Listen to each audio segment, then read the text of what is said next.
أعوذ بالله من الشيطان الرجيم بسم الله الرحمن الرحيم قال رب اشرح لي صدري ويسر لي أمري واحلل عقدة من لساني يفقهوا قولي. For everybody who's tuned into PT World, ladies and gentlemen, thank you so much for staying tuned for the latest updates. And with the latest updates, I happen to be Shahzad Khan, and with me, I'm really lucky that I've been joined by my wonderful colleague who happens to be Miss Eesha. Rehan, Eesha, assalamu alaikum.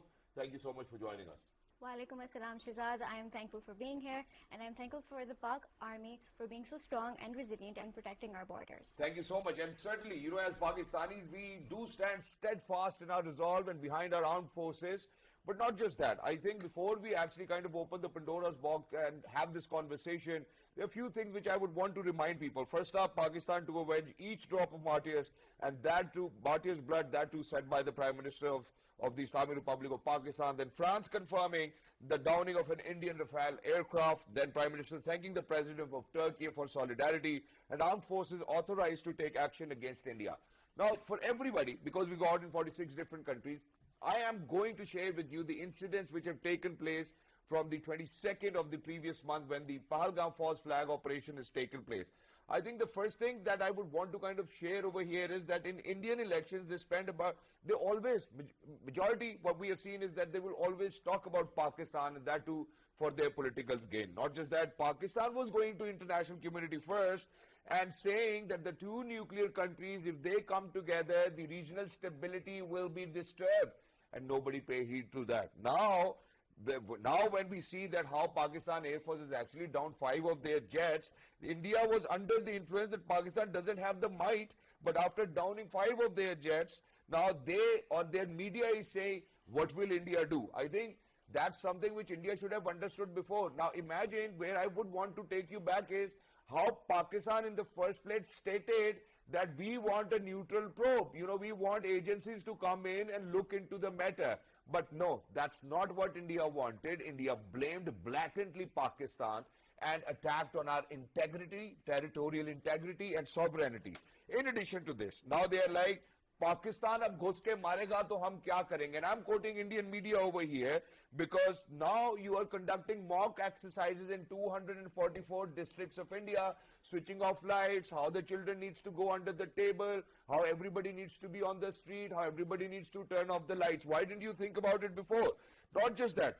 First you were making jokes of our defense minister and saying things, and now India is all scared. And I'll quote Mr. Ajit Deol, the National Security Advisor, who's saying that I've been calling US, I've been calling UK, I've been calling Japan, I've been calling Saudi Arabia, but nobody's listening. Hey, you know, when China, when Pakistan, when Turkey, when Malaysia, when Iran were trying to settle things, what was happening then? Why were you numb? Why were you dumb? I think these are the questions I would want to raise. Not just that. When Pakistan said the same, that you were making a joke, you really didn't actually feel that, hey, you know what, Pakistan actually does not only have the might, they have the courage and they have their steadfast faith. In addition to this, you are the one who actually now want the situation or the equation to be reversed. And for that, Indian former Army Chief and Air Force Chief, I am once again quoting Indian media saying, what will we do if Pakistan is going to attack us? I think these are the questions that you should have asked in the first place, that Pakistan, all they wanted was a neutral probe, and you never got the idea. Now imagine the question which stands tall as of today is, why weren't they willing to go for a neutral probe? Because they had motives behind it. And if they say that Pakistan, you know, is a hub of terrorism, unfortunately, we have been a target of terrorism, which is actually brought to you by, you know, whatever forces that you have utilized within our own country, and we have been at the brunt of it. Not just our armed forces, our civilians have lost lives. And I think in addition to this, what India really needs to listen to is that for all of those 26 martyrs within Pakistan, Pakistani people, we will not let go their blood in vain. And certainly that's exactly what our Honorable Prime Minister said. To speak about all of this, I'm really lucky that I've been joined by a security analyst. He is Mr. Syed Muhammad Ali. Assalamu alaikum, Muhammad Ali Saab. Thank you so much for joining us. How are you feeling today? Thank you so much for inviting me on your wonderful morning show. Great to have you. Exactly. And, sir, thank you so much. To a discourse. So, sir, I'm going to take you back. You know, 22nd of the previous month, Pahalgam false flag operation. within 5 minutes of the operation, they think that, hey, you know what, we're going to label Pakistan, and we have shared enough evidence over here. It's with me. If anybody wants to see, please get in touch and, be my guest. Because imagine that we have seen the raw document leaked on Telegram saying that within the 5 minutes, media will be operationalized, we will blame Pakistan and whatnot. But sir, I think very hopefully Pakistan said, hey, you know what, we can sit down, let's look into it, let's go for a neutral probe, going to international allies as well. But India not paying any heed to us. How do you see this, first of all? Indeed, I think it's a very critical moment in the turbulent South Asian history that we are witnessing these days. And I agree with you that the last 2 weeks which Pakistan optimally utilized for very responsible and timely crisis diplomacy, both at bilateral and international level, in order to warn the international community that they need to dissuade India from any irresponsible act of aggression, which will force Pakistan not only to defend itself, but also to ensure that no such irresponsible, illegal act of unilateral aggression goes unpunished. So I think now ball is in Pakistan's court. As you know, around 30 hours ago, when India, despite warning from the international community, and Pakistan resorted to an illegal, unilateral aggression against Pakistan. And the choice of target also reflects very clearly on the strategic character of India. They targeted civilians, unarmed ladies and children. A 7-year-old boy was killed. An old lady was badly hurt. And the places of worship were directly and deliberately attacked in blatant violation of UN Charter, international laws, and Geneva Convention. So I think this has actually enabled Pakistan to use its lawful right of self-defense and choose any time, place or target of its choice in order to remove this misperception in the Indian mind that there is a space beneath the nuclear threshold, and to tell them that the obsession with surgical strike is not going to be a new normal. We will restore deterrence, and according to our doctrine of quid pro quo, India will pay a much heavier price very swiftly and very heavily very soon. Exactly. And sir, I'm going to, for our, Pakistani brethren who's out there as well, I'm going to just kind of make sure that, I take you through of the recent developments as well, and I'll come back to you where, just yesterday, Prime Minister Shahbaz Sharif in his address to the nation vows to avenge each drop of martyrs' blood, says Pakistan established its superiority in conventional warfare in last night's response to Indian aggression. Not just that, I think, in addition to this, Prime Minister Shahbaz Sharif says Pakistani pilots displayed unmatched professionalism and bravery while downing Indian jets. Nation salutes the bravery of its armed forces.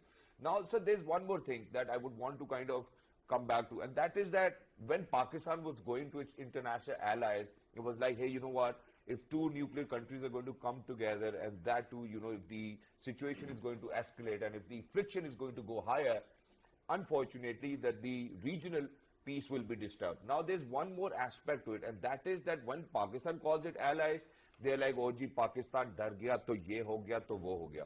When Pakistan downs their 5 jets, they're like, ji, ab hum kya karenge?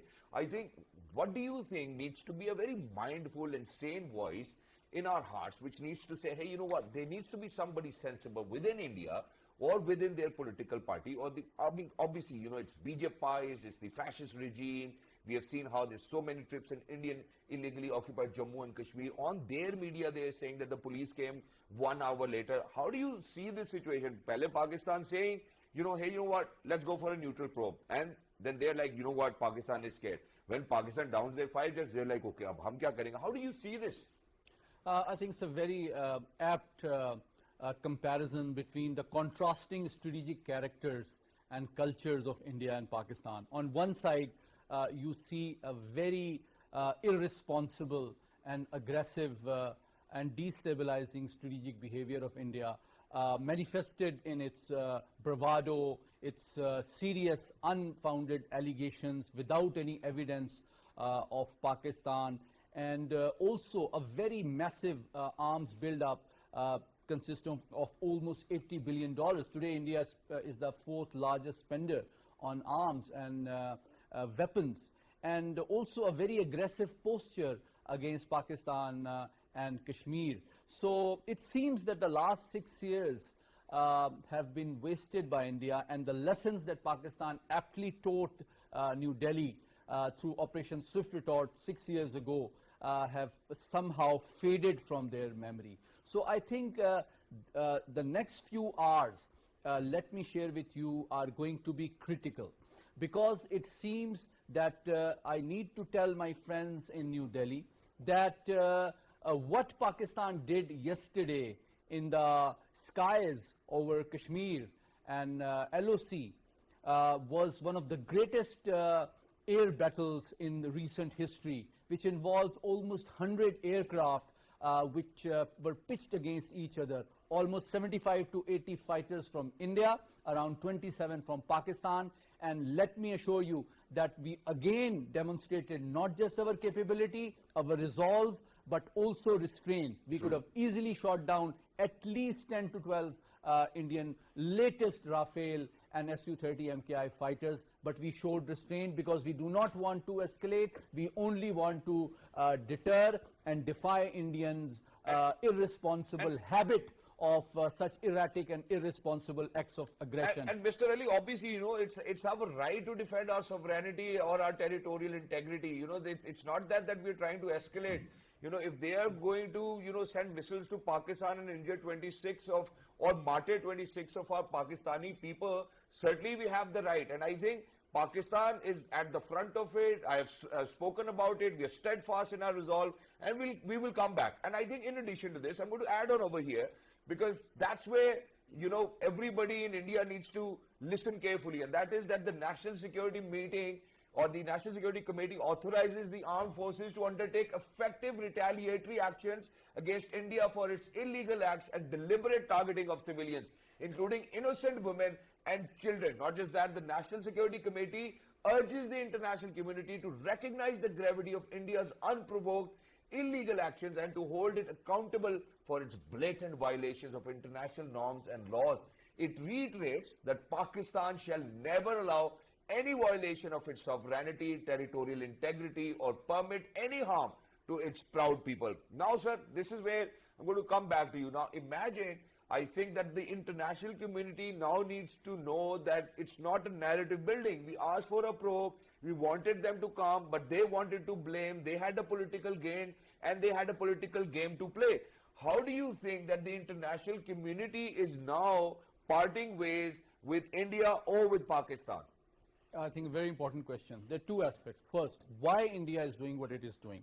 As I said, it seems that the costly lessons of Operation Swift Retort 6 years ago are becoming hazy in their memory, which needs to be revived and restored. There are 5 dimensions to it. There's a political dimension. The Bihar elections are looming, and Mr.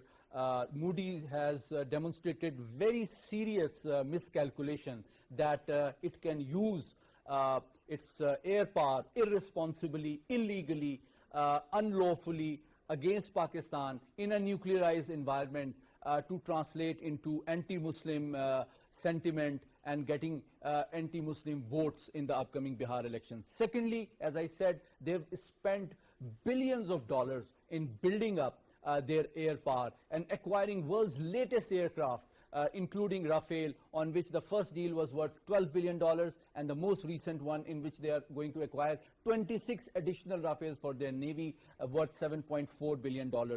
Third, there is a diplomatic dimension. I think India has overestimated its power and influence and underestimated the resolve of international organization and community, and underestimated Pakistan's strong, unwavering determination to defend itself in all domains. And I think based on these serious strategic miscalculations, India carried out this attack.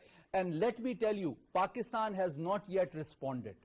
Pakistan has only offered a warm welcome based on our Shaheens, our Eagles of Pakistan Air Force, who carefully and deliberately targeted only those aircraft which were directly involved in launching the surface-to-air long-range munitions inside Pakistani territory. We have not yet responded, but as Pakistan's Prime Minister yesterday took the nation into confidence and spoke on the floor of the House, and as DGISPR yesterday also said, that Pakistan will avenge every single drop of the blood of its civilians.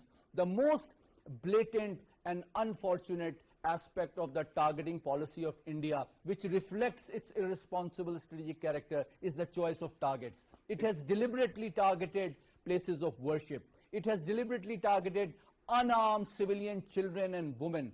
And yesterday, the funeral of a 7-year-old boy, which was attended by Pakistan's President, Prime Minister and military leadership, proves that we value, respect and will defend every single soul and drop of blood of Pakistan, and India will have to pay a much heavier price so that its misperception that there is a space for conflict under the nuclear threshold will be denied.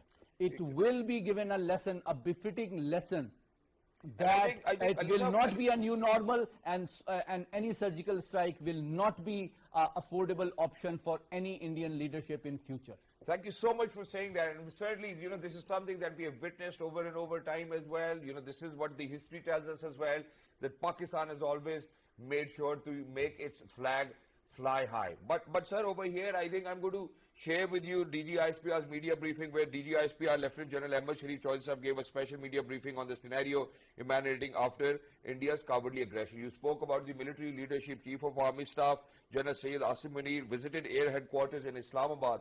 And on his arrival, Chief of Air Staff, Air Chief Marshal Zahir Ahmed Babar warmly welcomed the Army Chief. The Army Chief paid tribute to the Chief of Air Staff and the Falconers of Air Force for promptly foiling the nefarious plan of aggression by the Indian Armed Forces. He appreciated the Pakistan Air Force for once again shooting down several enemy aircraft and proving the PAF's mettle. The Army Chief also appreciated the excellent cooperation and collaboration between the three forces, Pakistan Army, Navy and Air Force. At this point of time, we have another gentleman joining us as well. We're very lucky that we've been joined by Brigadier Retired Waqar Hassan Khan Sahab, who happens to be a senior analyst. Thank you so much, Brigadier Sahab, for joining us. How are you doing today?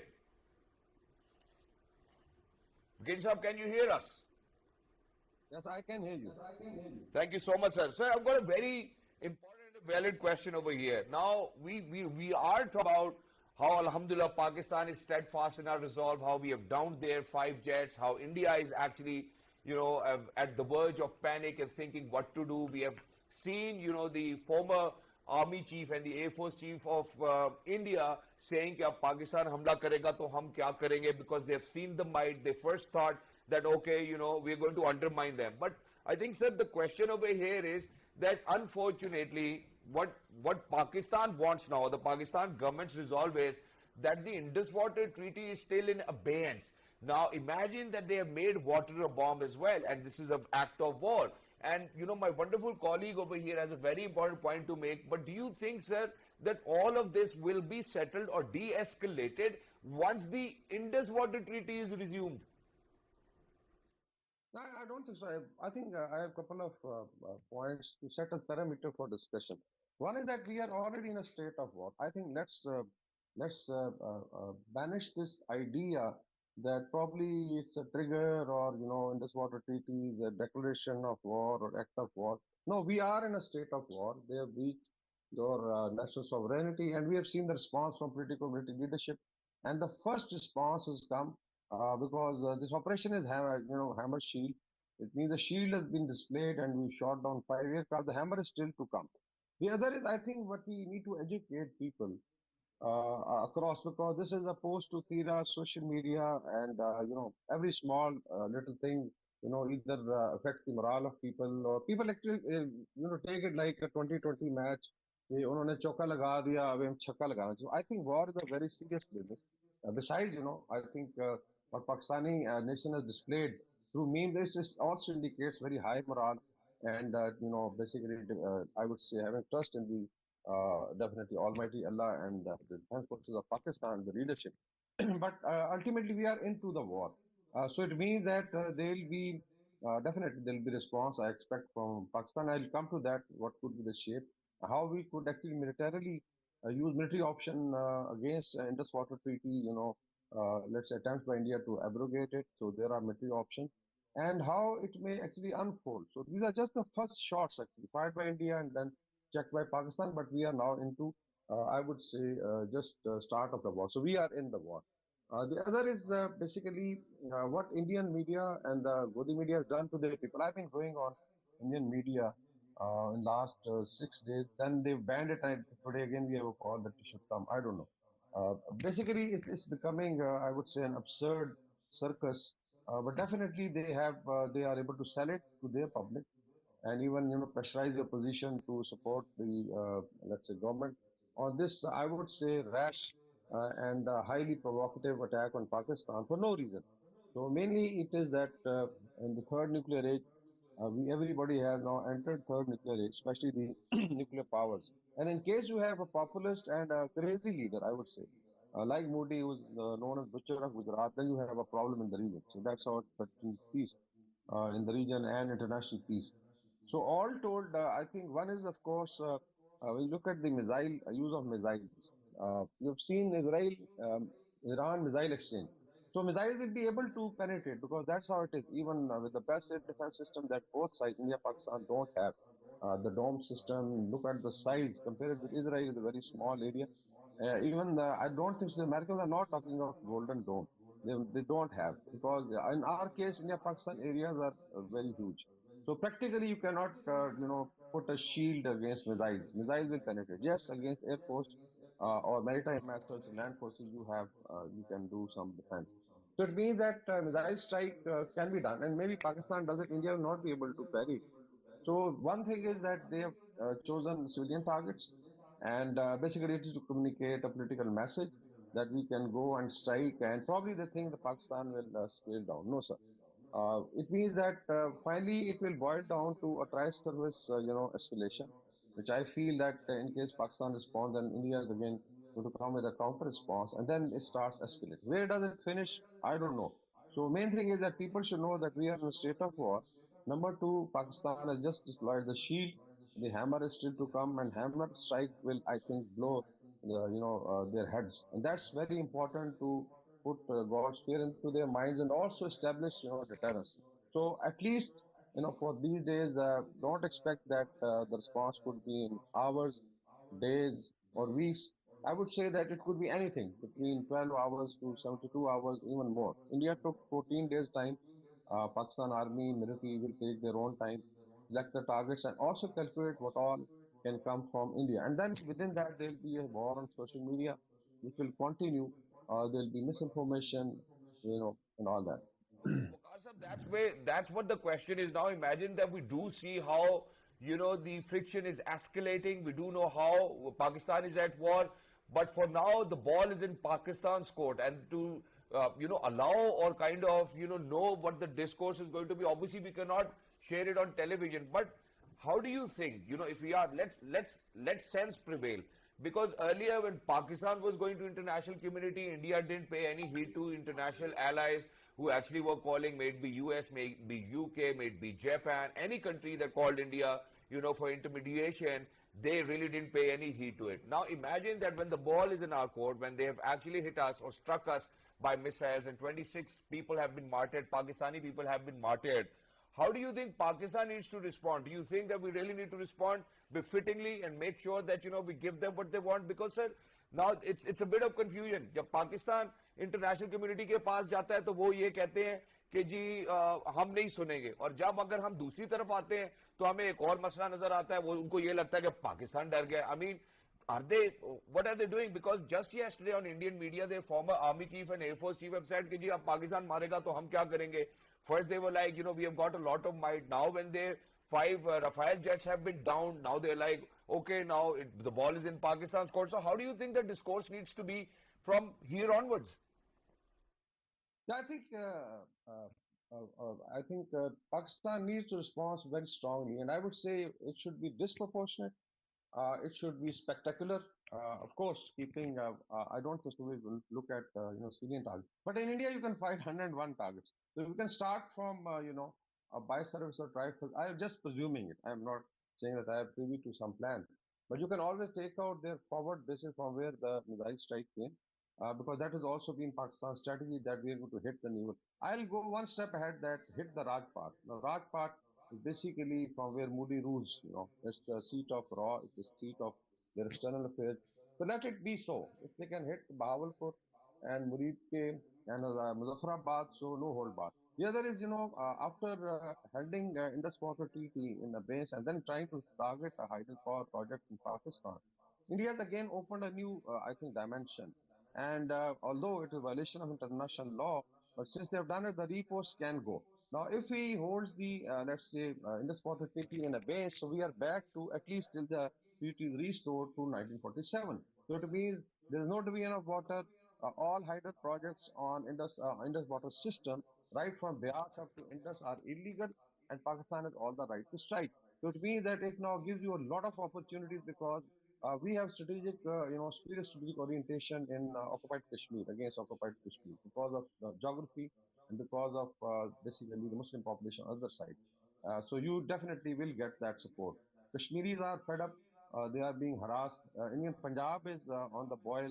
They don't want actually war. They said that both Punjab will be destroyed. This is for the Modi, Mr. Modi to understand. They are saying that take this war to Gujarat and Rajasthan, where Ambani and Adani have their empire. So take it there.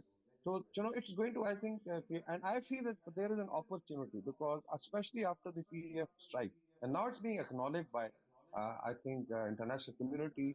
The French intelligence officials have acknowledged on CNN, and whatever India was trying to hide, because we've seen what happened with, Abhinandan, they still kept on denying. They promoted him, awarded him with, highest awards. So this is probably the playbook that India plays. But now we know that moral ascendancy has been gained by PF against the IF, which is supposed to be the main arm of warfare in such like situation. So it means, and on the LOC we've seen, white flag. White flag when you raise is that मेरी बस हो चुकी है यार मुझे लाशें उठाने दो. So I've been on the line of control.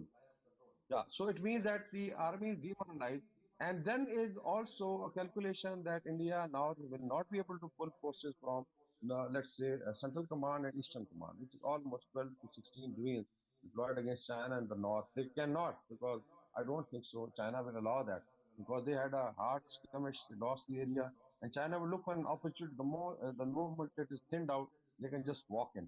So it means that India will not have sufficient infantry actually to have that ratio. So it means that first time Pakistan has an opportunity to settle Kashmir issue, to settle the Indus Water Treaty, and then put Allah's fear in their minds. So I think it's very important, but one should be very mindful that our response, we should calculate that what's going to be counter response, and in case it starts into a shooting war, is the population prepared?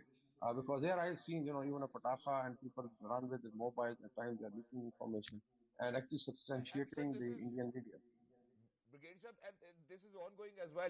Pakistan's response has been great because Pakistan Rangers hunt down Indian army drone in Shakkargarh sector, according to security sources. An unsuccessful attempt to infiltrate through drone was made in the morning. Pakistan Army is giving befitting reply to every aggression of the enemy. Not just that, sir, I think I'll add on over here where further reports confirm that multiple Indian military posts, where you mentioned along the line of control, were destroyed in retaliatory strikes. These positions were believed to have been actively involved in shelling civilian areas across the border. Sir, my colleague over here has a question to pose for you as well. So I'm going to give her a moment to ask you what she wants to ask. Exactly. Sir, thank you for highlighting such integral points relating to whatever you just said. I want to highlight the fact that how India is actually using water as a tool of aggression against Pakistan. Firstly, by blatantly violating the Indus Water Treaty, and secondly, by the attack on the Neelam Jhelum hydropower project. That is not just an act of war, it is actually a direct violation of the Geneva Convention. And India is using this necessity, water is a basic necessity to humans, and it is a basic human right. And why is India using such an aggressive stance against Pakistan? I think this is a very important question. Main thing I think should be asked from Mr. Moody, but what I can chip in is that India is actually not bothered about bilateral and international agreements. If you start from 2019, the way they abrogated Article 370, and I then said that basically Shimla agreement is dead now, and we are back to, and as LOC will become ceasefire line, we'll be back to 1947. So let's absorb it. Instead of saying that India, because in the third nuclear age, this is the problem. We've seen atrocities by Israel against Palestinians under what law? So it means might is right. Now, especially if you have hostile neighbors, then unfortunately the policy is to barrel up the gun, and then you have to fight it out. So that's why I'm emphasizing that we have to educate the people. Yes, making memes is good. This also shows high morale. But then we are into, I think, a serious conflict with a much larger neighbor, but which militarily is, I would say, is weakened because of a number of reasons, because of his commitments, because of Pakistan army being battle hardened, and all I think their calculation have gone for a six, especially by action of PF. And even now, I put the on social media that in case you want good marketing, give your weapon system and have it to Pakistan military or PAF instead of India, because Indian military is now becoming an embarrassment to their arms suppliers. So it means there is a weakened position. Now coming to targeting hydropower structures, as you mentioned, mentioned, I think it's 51 or something, that you cannot do it, which affects the lifeline of millions of people. You can't target hospitals. Actually, you can't target even mosques. And you desecrate Holy Quran. This is very, very, I think, sentimental for people of Pakistan. So it's very clear instigation. Now, if they want, I always told them, be our guest, so let's have this war. We've been waiting for 50 years, a lot of scores to settle. We are fed up of this, discussion of Indian dominance. And I think there is a time now to even settle Indus Water Treaty through military means. Because the military option is basically a political option.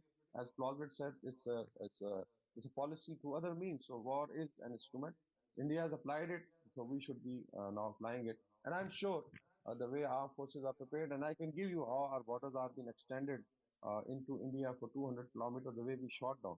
Because I think there are now technical information available that PF was able to take the aircraft almost 50 to 100 kilometers inside India. So just imagine that your air border has been extended. There's a maritime capability with the Navy, which generally people think that it is a smaller Navy. We can hit Andaman Islands and they will not come to know about it. This is 7,000 kilometers. There are certain systems that we have other than the missiles. These are typically drones. Then you have submarine. And then, of course, is Air Force Maritime Wing. So all told, I think all the services are ready.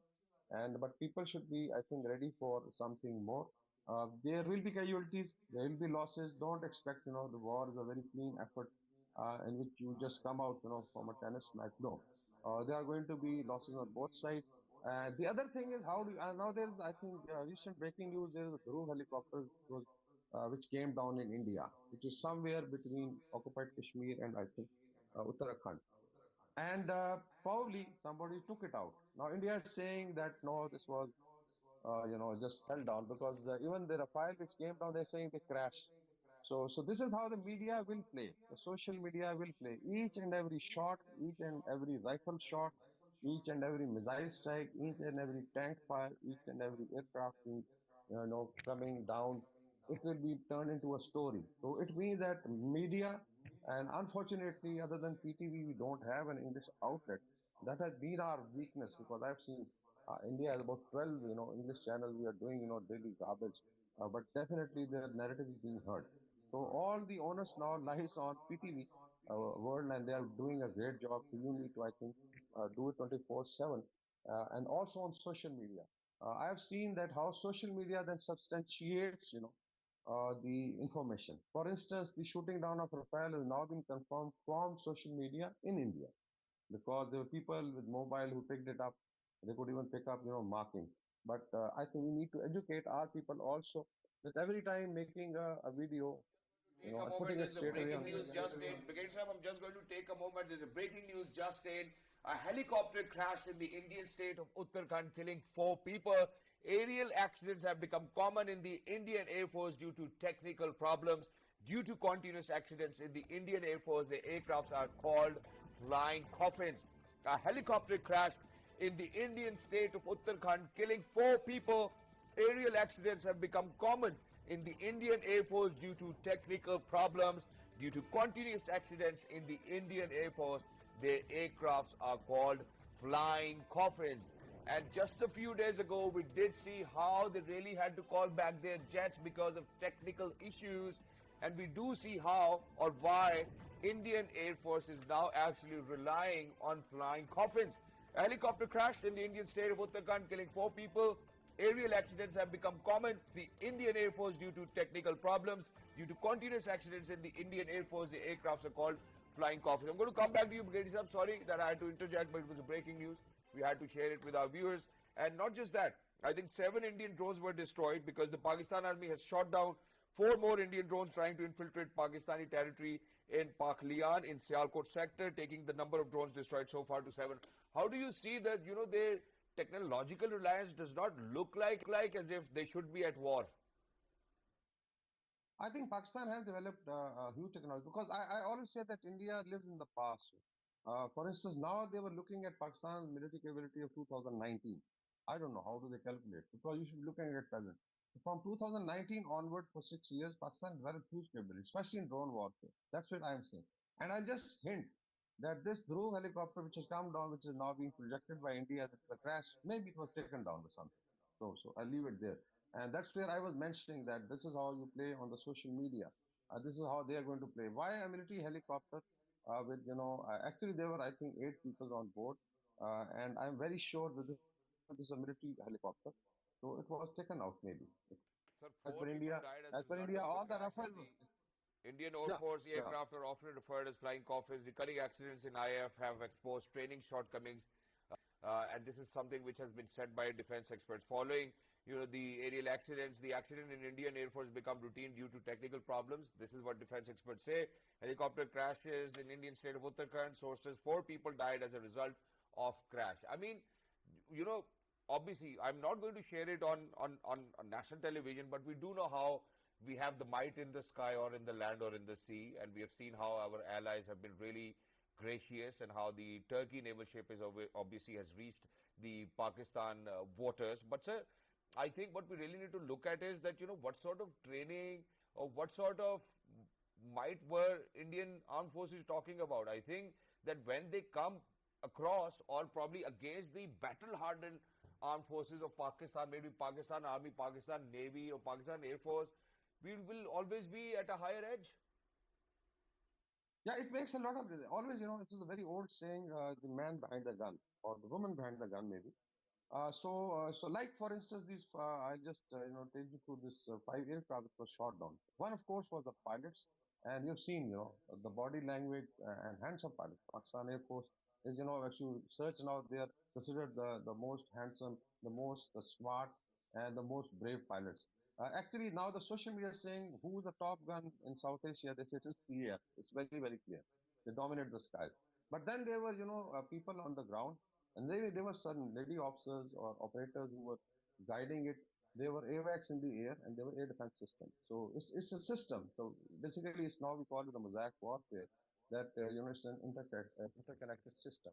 And even I think Praveen Sani, which is I think a respected Indian defense analyst, has been saying it to India that here Pakistan will dominate you because if you look at the training, if you look at the integration of the system, price service cooperation, they are much ahead. And thanks God, Pakistan Air Force has proven it. Pakistan Army has proven it. Inshallah, Navy, when tested, will prove it. So the man behind the gun is very important. The other thing, battle hardening, which I think even Dogar has acknowledged. I think a few years back, he said that Indian Army needs a war. And when they were beaten by the Chinese, with sticks and, last time, batons, they realized that probably, the war is not something like Bollywood.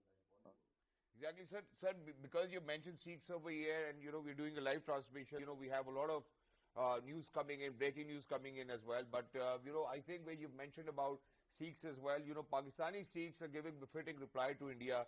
And they're saying that I want to send a message to the Modi government that our people stand with the Pakistani armed forces. When the time comes, we will give a befitting reply to Indian aggression along with our forces. And not just that, the Pakistani Sikh community expresses great love for Pakistan by singing a song. मैं हिंदुस्तान की सरकार ਨੂੰ एक चुनौती देना चाहता हैगा कि मैं पाकिस्तानी सरदार हैगा वां और ये गल तुसी भुल जाओ साडी आवाम को इन्ना असला हैगा वे कि सानू आर्मी दी साडी अगे आउणी नहीं आई साडी आवाम ने तानू मार मार के छितर दोस्तों बाद एहो जियां ਅੱਖਾਂ ਦੇ ਵਿੱਚ ਮੂੰਹ ਖੋਲ ਖੋਲ ਕੇ ਪੈਰ ਰੱਖ ਰੱਖ ਕੇ ਮਾਰਾਂਗੇ ਗੱਲ ਸਿਆਸਤਦਾਨੋ ਸੁਣ ਲੋ ਏ ਉਲਝਣ ਵਾਲੇ ਤਾਣੇ ਬੁੱਲੋ ਜਿੱਥੇ ਬਾਬੇ ਨੂੰ ਜਨਮ ਲਿਆ ਸਾਡਾ ਸਿਜਦਾ ਉਸ ਸਥਾਨ ਨੂੰ ਅਸੀਂ ਮੁਰਦਾਬਾਦ ਨਹੀਂ ਕਹਿ ਸਕਦੇ ਭੁੱਲ ਕੇ ਵੀ ਪਾਕਿਸਤਾਨ ਨੂੰ ਅਸੀਂ ਮੁਰਦਾਬਾਦ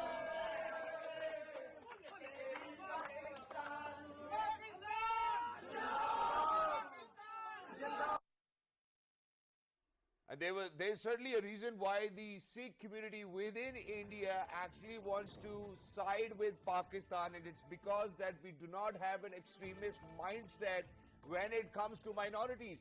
And I think that's the message which the world needs to see, the international media needs to see, when the BJP's Indian government decides to,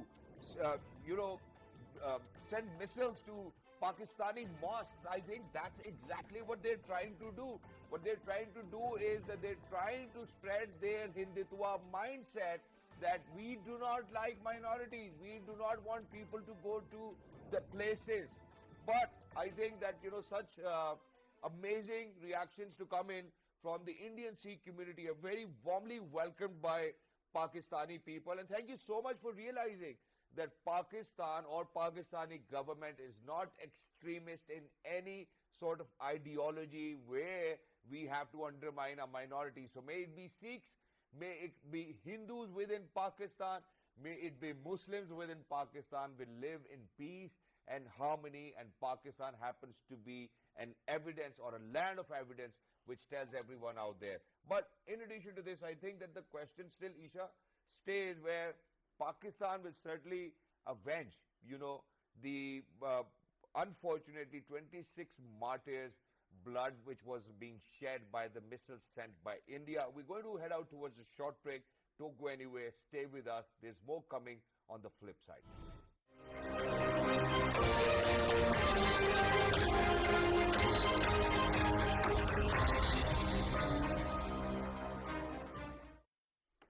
Ladies and gentlemen, welcome back. Thank you so much, for staying with us for all the latest updates on the Pahalgam false flag incident and the repercussions and the escalation. Joining me is Mr. Shahzad Qayyum. Shahzad, assalamu alaikum. Thank you so much for joining us. Wa alaikum assalam, Shahzad. And things are quite challenging at the moment, I would say. I see you've been actually, talking about different aspects here since this morning. But what we need to focus on right now is, the unity is the main aspect here. And we have already presented, a clear message. We gave a clear message to our good old neighbors that, this was a grave mistake that you have done. And the retaliation, or I would say the answer or the reply is on the way very soon. DGISPR also mentioned that, the choice will be ours. We pick the place and we will let you know that how the things work. And also, this so-called your temporary joy will turn into a lasting sorrow as well. Exactly, and that's exactly, Shahzad, what we need to see as well. We've spoken about, we have seen how retaliation, we have seen Pakistani army destroying Indian posts, we have seen, the Indian army posts actually waving white flags because they certainly want some time to pick up their dead bodies of their, armed personnel. But joining me, I think we need to look at the diplomatic solutions as well. So joining me is the former ambassador, Dr. Jameel Khan. Let's have a word with him as well. Sir, assalamu alaikum. Thank you so much for joining us. How are you today? Wa alaikum assalam. Well, I'm very well. Thank you so much for joining us, sir. You yourself have served at the diplomatic front, and that's exactly something that I would want to ask you. Now, sir, we have seen the escalation. We have seen how the ball is in Pakistan's court. We have downed their jets. Even France has spoken about it. Indian media speaks about it. Indian former army chief, former Air Force chief on Indian media are saying, "Kya Pakistan hame marega to hum kya karenge?" Sir, what do you see at the diplomatic front needs to be done by Pakistan? Well, Pakistan has handled this, I think, quite appropriately, and they have done it in a very calibrated and very calculated manner. So Pakistan, right from the very start, they had their first meeting, and that was National Security Committee meeting, and the statement which was issued following that meeting, each sentence of that is within the international legal framework. So that by itself was a demonstration of the good diplomatic strategy. And that worked very well, in fact. And the impact of that, what happened was that the world leaders, once we engaged and once they engaged with us, we were able to give our point of view. And the most important and significant point which we came up, and we informed the world that we are absolutely fine with a third party investigation and transparent, independent. That worked very well in Security Council statement, what happened about 4 days ago. And the statement issued by the Security Council is also that seems to have been impacted by that policy which was initially drawn by Pakistan. So, and what was that statement? In fact, in that statement, there was no finger pointing. Although But sir, India I have a tried, very and the valid question over here. Jameel Sahab, I have a very valid question over here, and that is that when Pakistan was urging to the international community that we want India to look into it with a neutral probe, number one. Number two, when it was the United States of America or Turkey or China or all of our allies telling India to settle it down with a neutral probe, they didn't listen to us.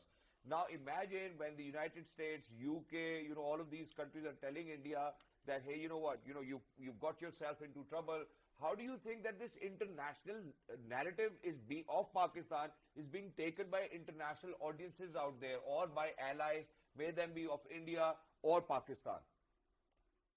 well, there is always room for more improvement. In fact, what efforts were done by the Ministry of Foreign Affairs and the leadership here in Pakistan, also efforts made by our permanent representative, Ambassador Asim Iftikhar, that was also quite appropriate, but that was in line with the international legal diplomacy, which is doing it quite well.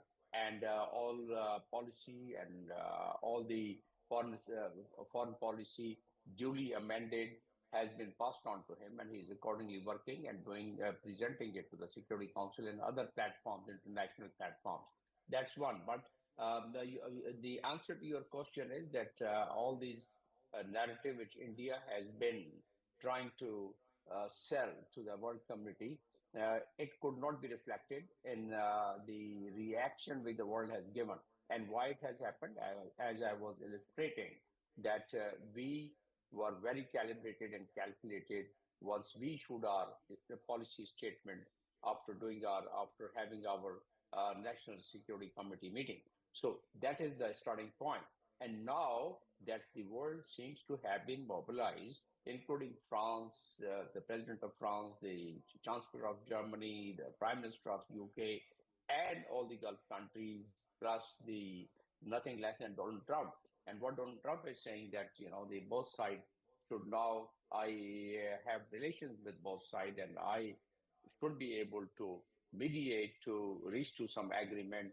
And imagine Michael Rubio was busy in just last one point. Michael Rubio was so intensely busy with both sides, India and Pakistan, both NSA's, National Security Advisors. And what result it achieved was that there is a now communication line, both the National Security Advisor Pakistan and India, they have communicated. So that was step number one. Remember, our morale is very high. People have a very high morale on account of, Alhamdulillah, on account of what Pakistani the Air Force and Pakistan military has done to the Indian aggression, and rightly so. Under the international laws, we were in our rightful right to really respond to it in this manner, and there was no violation of international law. That's one part, but ultimately, all the conflict and all the war and all the such affairs are then dealt with on a dialogue table. And once America is trying to really mediate. Yes, sir, which is why, obviously, because Pakistan Television's entire team has been at the forefront of it, and we take full responsibility of how or what we ask, our amazing guests who've taken out time and are serving the country, rendering their services. But my wonderful colleague over here wants to pose a question to you. His name is Shahzad. Shahzad bhai, please go ahead. Yes, Dr. Khan, I have a quick question. You know that there are certain laws, Geneva Convention or international laws, which actually prohibit prohibit the certain areas to be attacked on. For example, India recently attacked on Neelam Jhelum power plant, which actually is a reservoir of water, and it actually gives the water supply to the different cities in Pakistan, and it has the also storage area there. This was the clear violation of international laws and Geneva Convention. What do you think? What options do Pakistan have, and what the world community will say about it? Well, there is a Geneva Convention additional protocol which prohibits any attack on any of the water reservoirs or water projects or the hydro project. So that is by itself a violation, and Pakistan has made that point, and Pakistan has already informed the entire world that that becomes a very serious, significant, and Pakistan a significant incident, and Pakistan reserves the right to respond to it under Article 51 and under Article 2, Sub-Article 4 of the United Nations Charter. So Pakistan, that's why the world is worried, and they are worried because Pakistan would be absolutely legally in line with the legal norms of the world laws, the international laws and rules, if Pakistan retaliates and do the reprisal attack. So that is one is the Pakistani right, and then also India attack what they have made, it attracts other articles. The Helsinki law is a customary law, and then also United Nations laws of water courses. So there are so many violations, but then a bigger question, Mr. Shahzad, arises that India has been violating the other United Nations Security Council resolutions. There are about 15 of them related to the Kashmir issues, starting from the resolution number 47. But India has not really adhered to. And the reason is that all those resolutions were passed under Chapter 5 of the United Nations Charter. So this time along, because the heat has been generated so much and the world has seen that how two nuclear neighbors can come face to face and how it could endanger the world peace. And that is where the United Nations Security Council comes in, and they then are required to examine and also consider it under Chapter 7. And once it's considered under Chapter 7, the United Nations Security Council, which is the highest forum in terms of implementing the organ of the United Nations, the world community, I would say, including P5 countries. Rather, the most important thing in that component, and that is P5.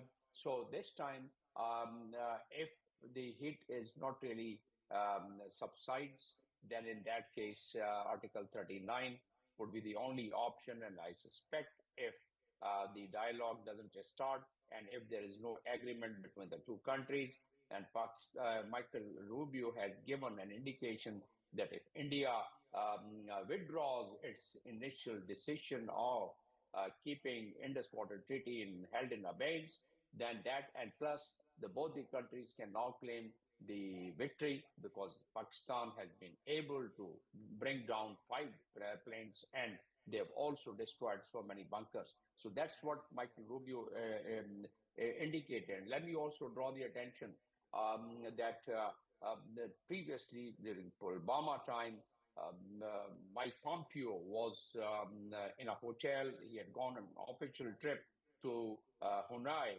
and there he was woken up by State Department and was posed this problem that both countries are now at a stage that they can strike each other, and it could result into a nuclear flashpoint. So he did intense diplomacy for about 7-8 hours, starting from 3 in the morning. And likewise, Michael Rubio, since yesterday, he's busy shuttling down and busy in talking to each country's national security advisor, and there's a lot going in the background. This time, you have seen the tone of even the President of the United States, that is favorable. It says that Pakistan and India both, I have a good relations with them, and I can mediate, and they should stop. So some of these indicators gives a platform to Pakistan, give a reason to Pakistan that yes, Pakistan can consider that what would really satisfy our people, what would satisfy and what would address the violation which they have made, particularly once they violated the sovereignty and the territorial integrity of our country. So what way it's going to really address that?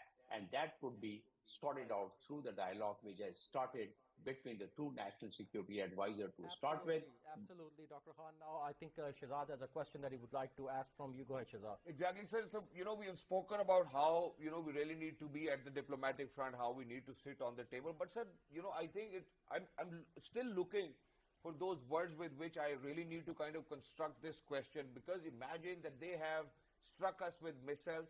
They have martyred 26 of our innocent people. They have targeted our mosques. Unfortunate to see this, that there's this Hindutva mindset which actually prevails. But sir, and at this point of time, the Indus Water Treaty stands in abeyance. Do you think that Pakistan will, because Pakistan has the opportunity now, the ball is in our court, do you think Pakistan will consider to sit down on the table without the Indus Water Treaty being resumed and without avenging the blood of the 26 martyrs which were targeted by Indian fascist regime of Modi, and that too in the Azad Kashmir region of Pakistan? Do you think Pakistan will certainly look at that? I don't think so, because of the military might that we have, because the resolve that we have seen of our military leadership, maybe our political leadership standing together. Do you think that we will allow that to happen, that even if the Indus Water Treaty stands in abeyance, we'll be like, hey, you know what, let's sit on the table? I don't think. I think that it's out of question. Well, this is what Michael Rubio has indicated, that if India withdraws its decision from the Indus Water Treaties held in abeyance status, and also agrees to and our Minister of Defense says that if India agrees to the transparent and independent inquiry, then we would feel much more satisfied than what we are now. But otherwise, we will definitely go for our right which we have under Article 51 of the Charter of United Nations, which gives us the right to really respond to the aggression which India had made. Now, India has been having that rhetoric. We can't expect, the positive things from BJP government, which draws its power from Hindu ideology and also from the RSS. So obviously, that has been demonstrated in the report of United States Religious Freedom Commission, and they have indicated all what they are doing with the minorities, all what they are doing otherwise. But more importantly, the two commission report which has been published by the Human Rights Council, no one less than the commissioner itself in front of the entire world, and has been submitted to the General Assembly. So that contains all what India is doing. But then again, a question arises that why India is not really been brought to justice at the international level. Now, India in a current geopolitical landscape has its significance in the eyes of the United States and its allies. So they have about more than 7 agreements which gives a strength to India in terms of intelligence collection, in terms of joint production, in terms of operating the seaport, in terms of the surveillance in the area, and in terms of capacity building, in terms of joint investment. So all these strength is given to India in under the policy, which is the China containment policy of the United States. So that India is trying to monetize that or exploit that. And I guess, in my own personal analysis and opinion, that America is now cognizant of this very trick which India is trying to play. And also, although the United States would not mind if the CPAC project is compromised or impacted or disturbed, and India, which already is playing a role through the terrorist groups, to that extent, perhaps the United States would not mind, and that too a covert approach. But otherwise, the United States would not like that its footprint and its relations with Pakistan should totally diminish because of India alone. So that was the background Exactly. I Which is wanted to why, give you to that Dr. answer. Khan, now the most important question, before I actually beg leave and I go towards a short break as well, and that most important question is that we do know how there are human rights violation, how there are war laws violations undertaken by India, and certainly they will be held accountable. How they will be held accountable, number one. But sir, the most important question is when the Pahalgam false flag operation took place, Pakistan very nicely diplomatically asked them, hey, you know what, let's look into it neutrally, let's probe into it neutrally. Why do you think India won't agree to a neutral probe? I think that's what the question needs to be. कि भाई India, and I think, please allow me to say it in Urdu for our Urdu audiences as well, कि जब पाकिस्तान ने उनको बोला कि आए देखते हैं, हम न्यूट्रल पार्टीज को बुलाते हैं कि क्या इसमें पाकिस्तान की कोई इन्वॉल्वमेंट है, ये नहीं है, तो इंडिया क्यों नहीं माना? I think that's what the question is.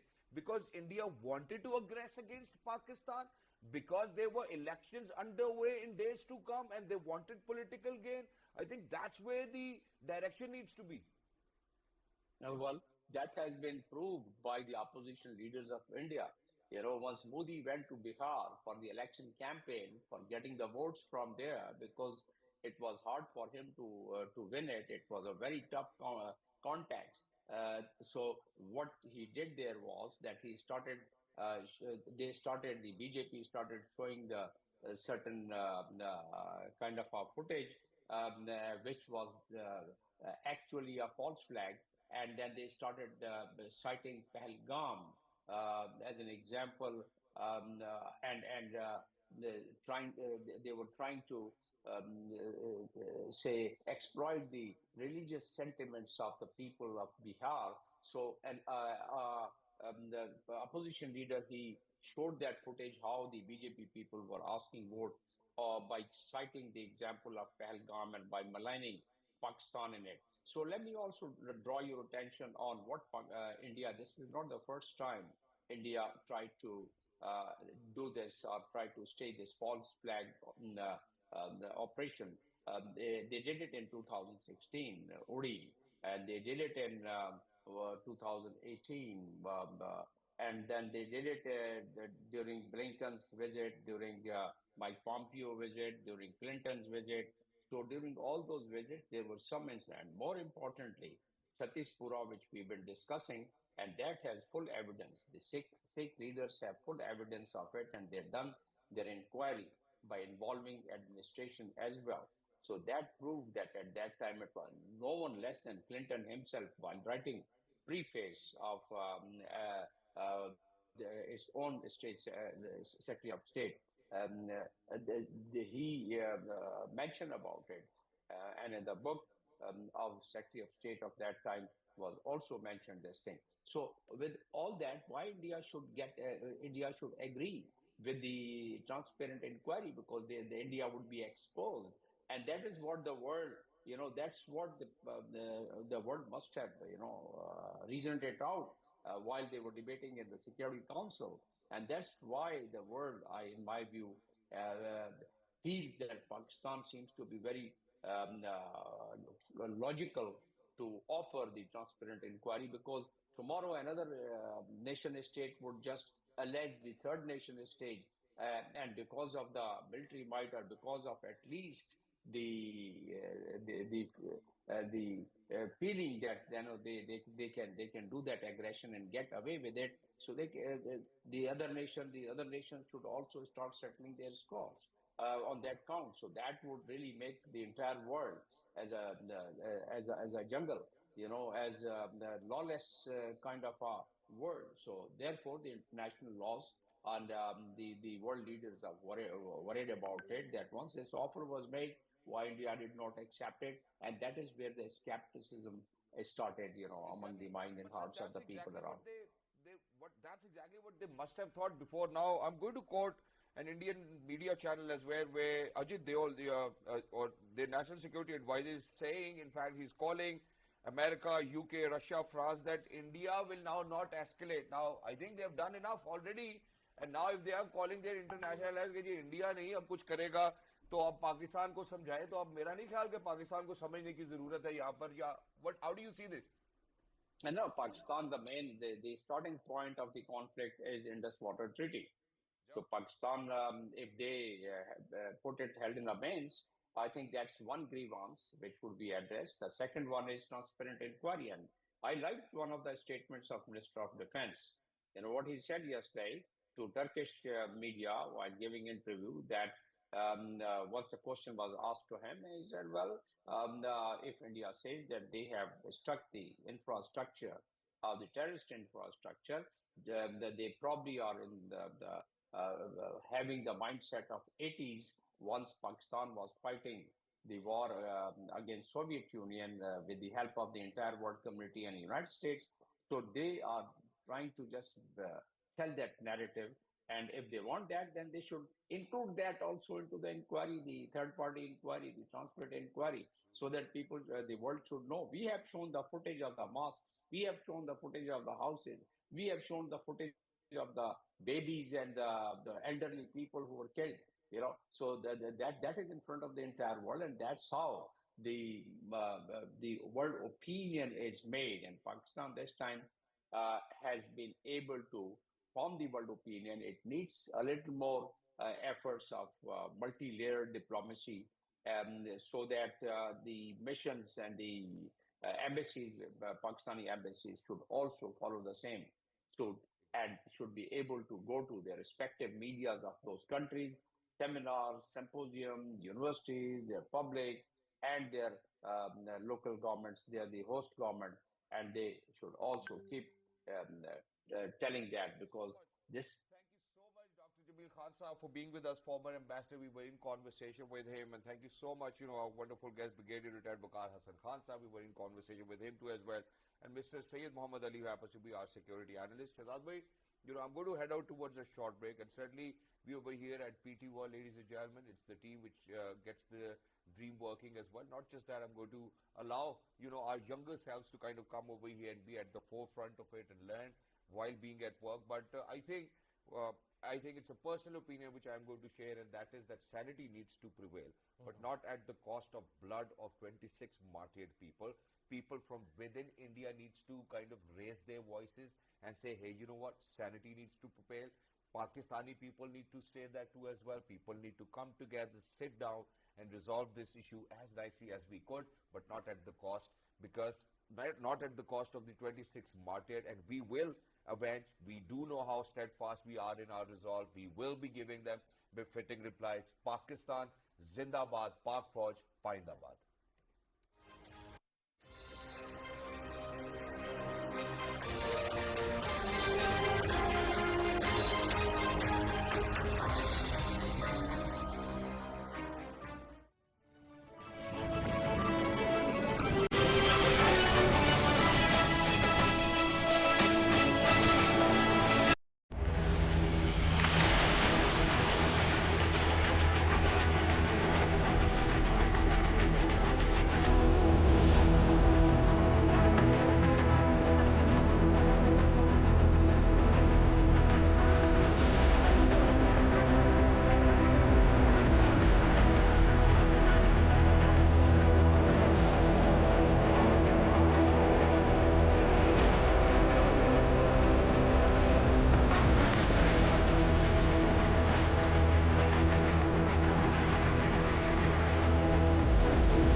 welcome back, folks.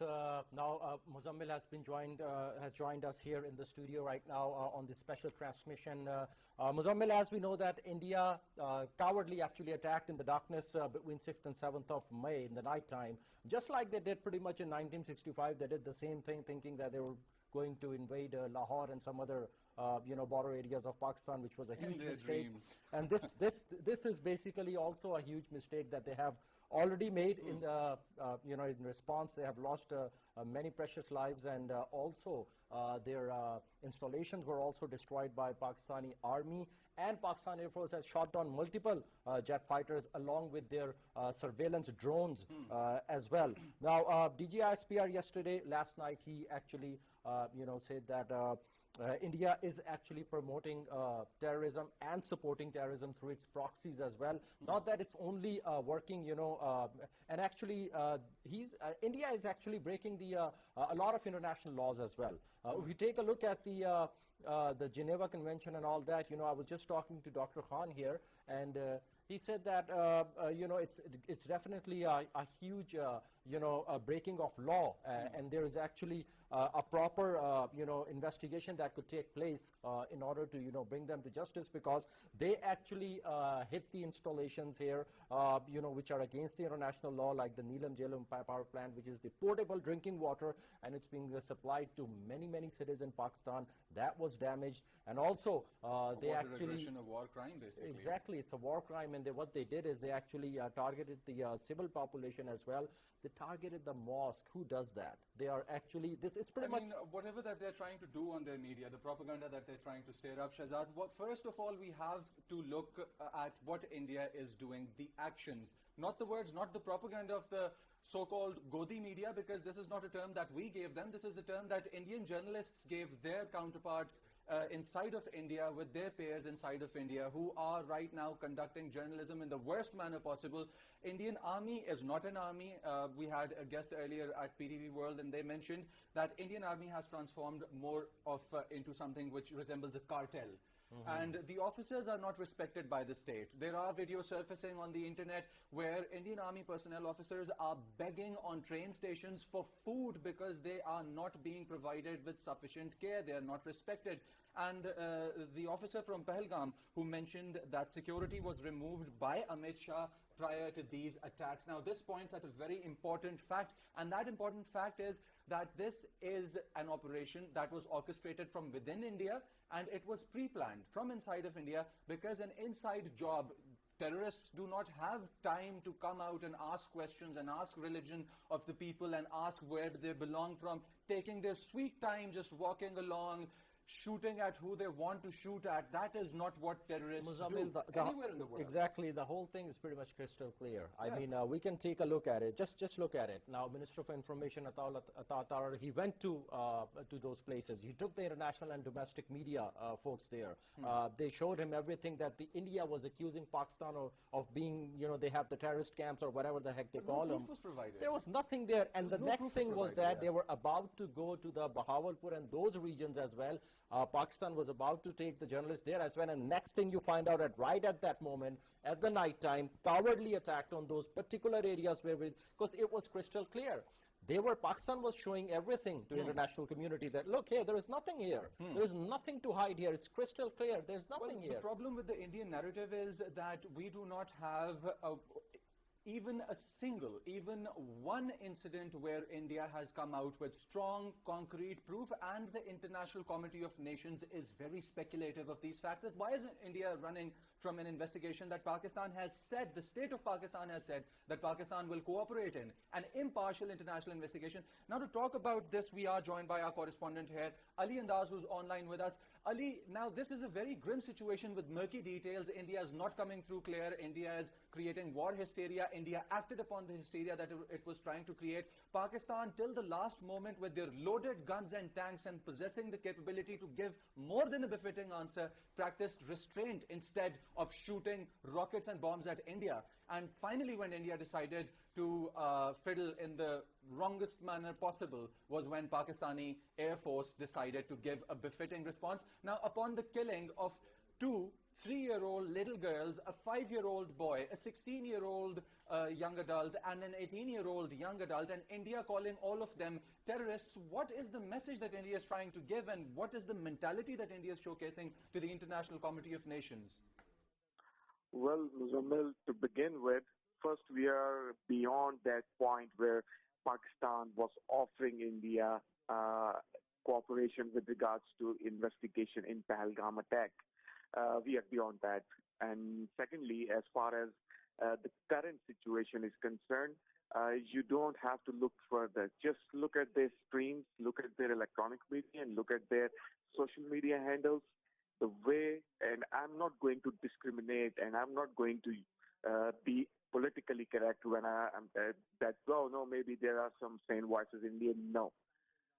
An overwhelming majority of Indians, the public, are celebrating the deaths, the killings of civilians, which included, as you mentioned, little kids, children, women, elderly. So that's the state of mind Pakistan is dealing with. It's not merely political agenda. It goes beyond that. And for that, in order to deal with those sitting in power in New Delhi and high on Hindutva, Pakistan has decided, as it was in the National Security Committee meeting, that Prime Minister has given full freedom to the armed forces of Pakistan to respond to Indian attempt, Indian aggression, violating Pakistan's territorial integrity, killing unarmed, innocent civilians. The image that India is trying to create, and it, in my opinion, it is already falling into its own trap. It failed to provide evidence of the Pahalgam attack and Pakistan's, as it claimed, Pakistan's involvement in that. Then it violated Pakistan's territorial integrity and killed innocent civilians. If you look closely, the only country which stands with India, which has offered its full support to India in its war posturing and belligerence towards Pakistan, is Israel. I think for any country to have a state like Israel stand with them is the most shameful thing for any country. And I don't think those in New Delhi realize the stupidity of their actions, but they are slowly coming to the realization that what they have done with the innocent people, innocent children, innocent women in Pakistan, Pakistan is now going to respond, and Pakistan will definitely not target any innocent Indian civilian. We do not act that way, and we do not rejoice in the killing of innocent civilians. Right now, they are awaiting with their legs are shaking. They are scared regarding the extent and scope of Pakistan's response. Ali, can you hear me? I would like to make a point here because, as you said, that what India is trying to do is India is coming out with this very aggressive, front-footed approach, an inhumane approach which should not be taken, and the only state that stands with India is Israel, and that in and of itself says a lot about where India stands right now. Now, when we talk about these actions and the mindset of Hindutva, when we talk about it, is India isolating itself in the International Committee of Nations? And where is this Brahmin extremist mindset of Hindutva? Where is it leading India? Well, at this point, let's be clear. There are interests of several economic powers in India. They want cheap iPhones, so they have their interest in India. But this attitude, this belligerence, this hatred cannot be ignored for very long. People are slowly, on the global stage, people are slowly coming to the realization of the fact that Hindutva ideology has taken complete hold in New Delhi, and this Hindutva ideology thrives on hate.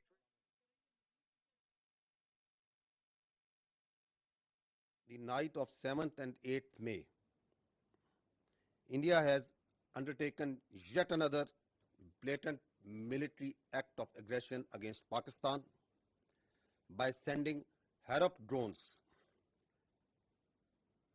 at multiple locations. Pakistan Armed Forces, being in a high state of alert and vigilance, have so far neutralized 12 Harap drones at various locations. These locations are Lahore, Gujranwala, Chakwal, Rawalpindi, Attak, Bahawalpur, Miano, Chor, and near Karachi. You can see on the screen some of the parts of the debris of these neutralized drones. As we speak,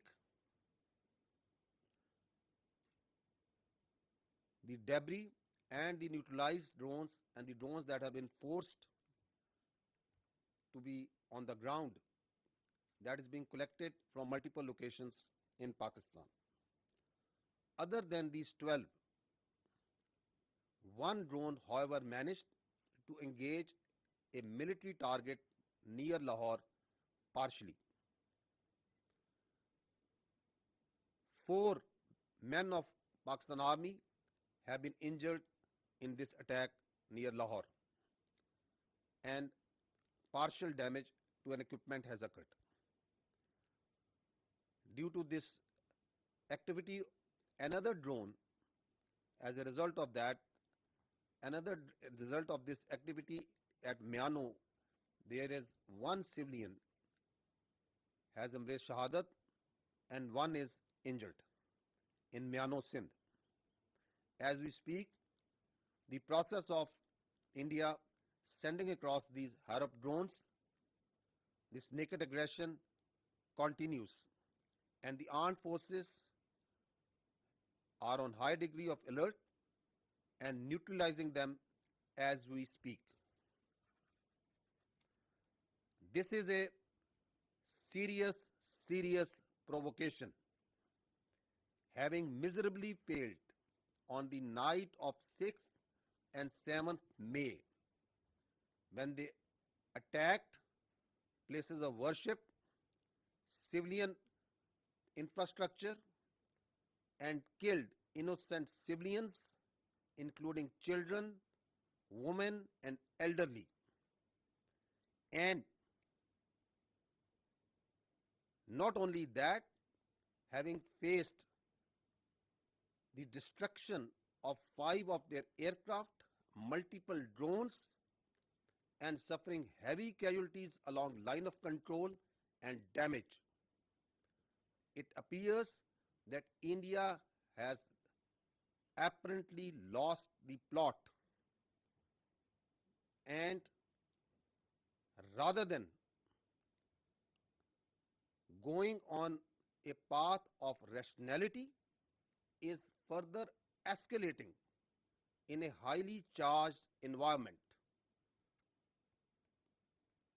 to satisfy the hubristic mindset of the Indian government. The international community can visibly see the path that India is treading in this through this extremely provocative military aggression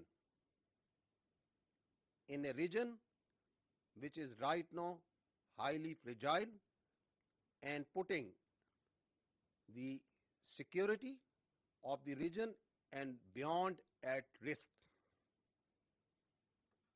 Pakistan Armed Forces remain fully vigilant to any type of threat, and as and when the further updates come, I will keep you updating. Thank you very much. I would like to say some words in Urdu also on what's happening right now. गुज़श्ता रात 7 और 8 मई को हिंदुस्तान ने अपनी जारी शुदा जाहरियत में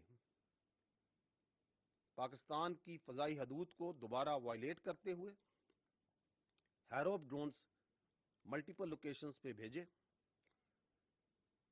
پاکستان کی arm forces جو کہ انتہائی الرٹ ہیں, ہائی اسٹیٹ آف ویجیلنس پہ ہیں, انہوں نے ابھی تک 12 ان ہیروپ ڈرونز کو نیوٹرلائز کر چکی ہیں, جو کہ ملٹیپل لوکیشنز پہ ان کا جو ڈیبری ہے وہ اس وقت کلیکٹ کیا جا رہا ہے.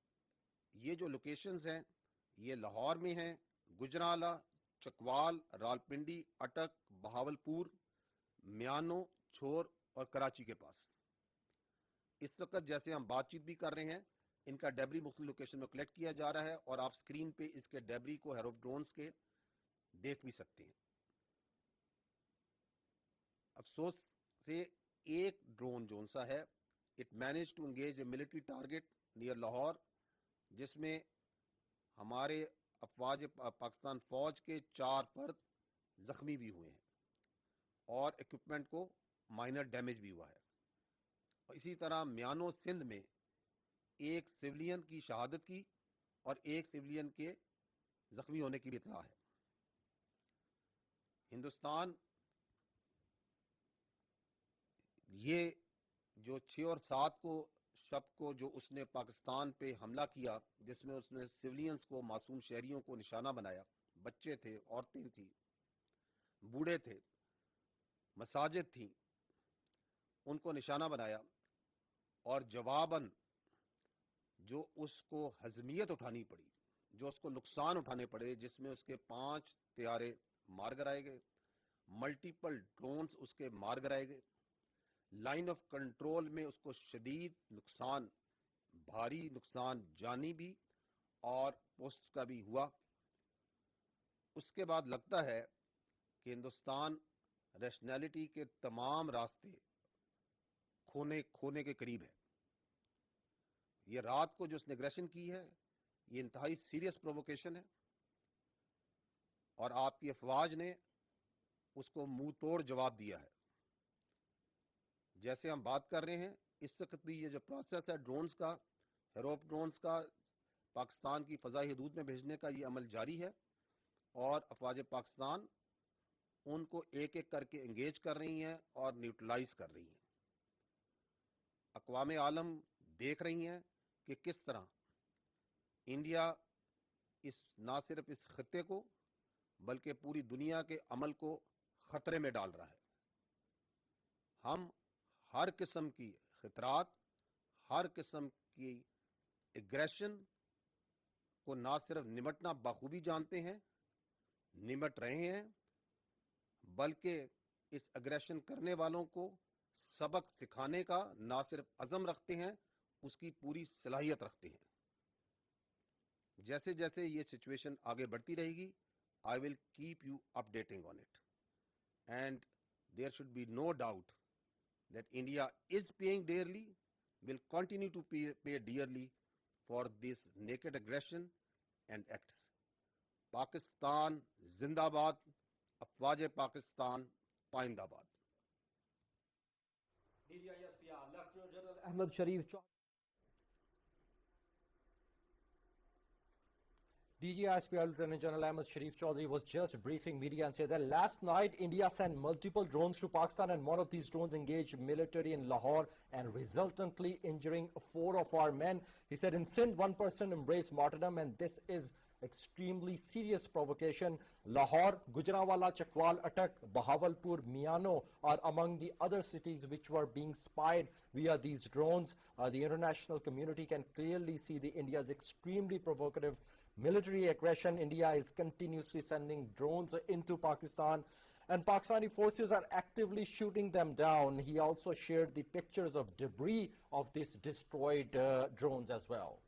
Well, talking about what Lieutenant General Ahmed Sharif Chaudhry has said here, we can clearly see that Pakistan is not on the side of provoking war. Pakistan is on the side of making sure that every response is measured and every response is that of an appropriate size. But India is constantly violating Pakistan's airspace and targeting civilians. This is what India is doing right now under the leadership that India is currently being ruled under. That is the Hindutva RSS mindset ideology of BJP, specifically talking about Amit Shah, under whose lesser Right. than average acumen advice the Indian Absolutely, state is Muzammil. functioning right now. And you know what the funny part is that I would rather say it's a cunning act from India, because what they are doing is they went to the international community and say, you know what, hey, we're done. We're not going to do anything else. We have done what needed to be done, and still they are sending these drones. Well, obviously, we're going to be answering them befittingly because what they did between 6th and 7th of May in the nighttime, as DG Aspar has already mentioned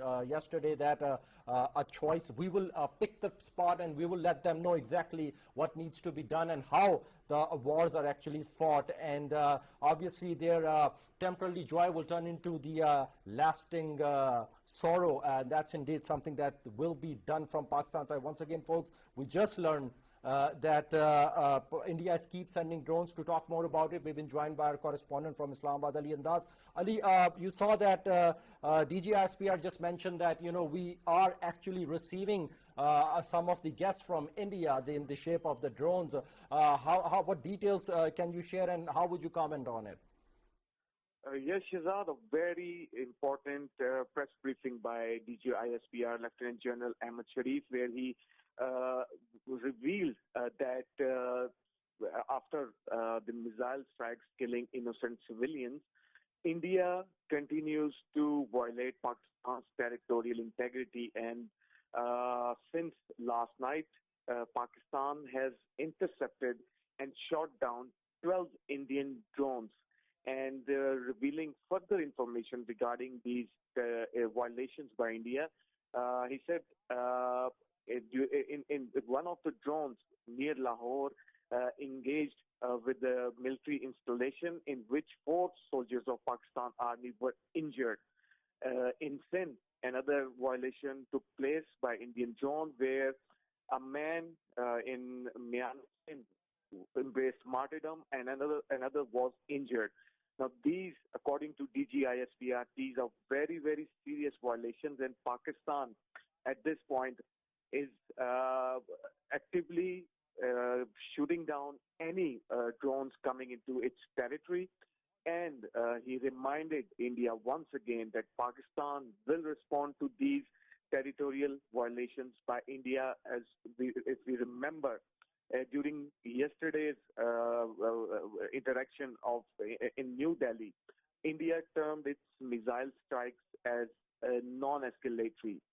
But that lie has been exposed with these territorial violations by India's drones. So another drama regarding this war posturing of India has been exposed, and terming it non-escalatory was a complete lie. India actually is trying to escalate the situation despite calls from world leaders and global forums to de-escalate. Pakistan has already said it will respond to India at a time and place of its choice, and Pakistan will respond.